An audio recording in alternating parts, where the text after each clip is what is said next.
This is a rebuttal to the Christian outrage. This is by Marla Francis. He posted yesterday. Dear gentle reader, I'm about to step on some toes in regard to the opening ceremony of the Paris Olympics. The headless woman was Marie Antoinette. She ruled over France, was found guilty of treason, conspiracy, and stealing from the country. Sound familiar? Also, it was not the Last Supper. It was a depiction of the ancient Greek bacchanal, because you know the Olympics are ancient and Greek. Surprise! And if you didn't know, a bacchanalia is an uncontrollably promiscuous, extravagant, and loud party. The parties often span several days, which honor the god of wine, Bacchus, the blue guy covered within the grapevine. He's also known as Dionysius, the Greek god of fertility, later known as the god of wine and pleasure. And finally, it was not death on a pale horse, it was Sequana, goddess of the sea, the river in which the boat procession took place. She was meant to be the representation of the Olympic spirit and Sequana. If some of you weren't so busy trying to end the Department of Education, you might know this. Loosen the clutch on your pearls. Yours truly, Lady Francis. Make her claim very clear. This has nothing to do with the Last Supper. Her claim also is that this is just the feast of Dionysius, essentially, who's goddess of promiscuity and all that lust stuff. But what I've done over here is I have itemized some of the images from pottery of the feast of Dionysius, these feasts of Bacchanal, and the Bacchanali. So what you could actually see is one is from Pompeii, the one with the red walls. You see other ones, and it's essentially just a bunch of people scantily clad, just full of debauchery, surrounded on many different fronts. Some on top tables, one person in a chair, just a bunch of bodies everywhere scattered without order, and tons of them, tons of them, tons of them. Now, what you're going to notice also over here is, let's look at what they did at the Paris Olympics. Specific placement, only a handful of people in specific places with intention. Now look at the Last Supper.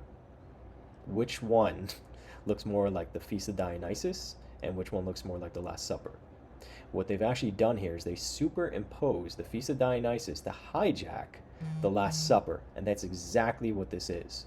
It's the people in the Feast of Dionysus, all the scantily clad debauchery, imposed upon the Last Supper. And you can really tell here because the person in the center there, that ring around their head, is symbolic of a halo. Why halo? Because Jesus sits at the center of the table in the famous painting. So she's wrong about that. And then one person had said also that Dionysus existed before, or the legend of Dionysus, or what have you. I'm like, doesn't matter, because if you saw Dionysus on a cross, would you just say, oh, well, Dionysus existed before? No, Dionysus was never represented on a cross. Neither is the Feast of Dionysus ever represented in this intentional placement or order.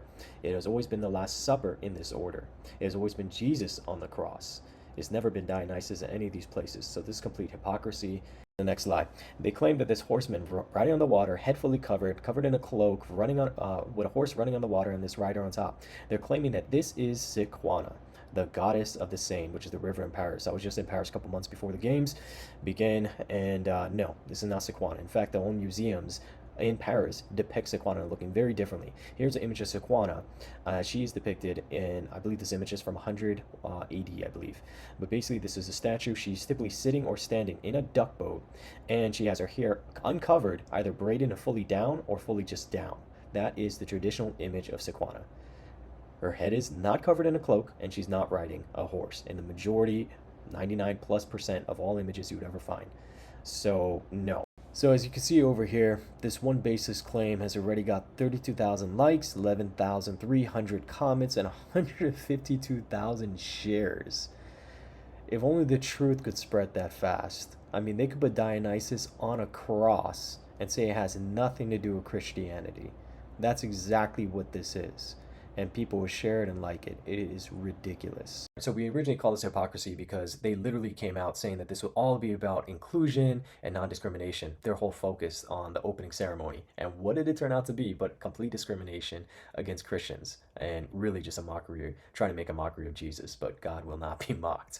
And anyone with half a brain worthy to do a little bit of research will show that whatever excuses they use, this was clearly intentional and planned out entirely.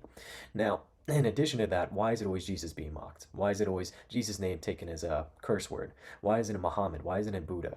Why? Because the Bible clearly says the Antichrist spirit has gone out into all the world. And it's not an anti-Muhammad spirit, it's not an anti-Buddha spirit, and it's an anti-Christ spirit.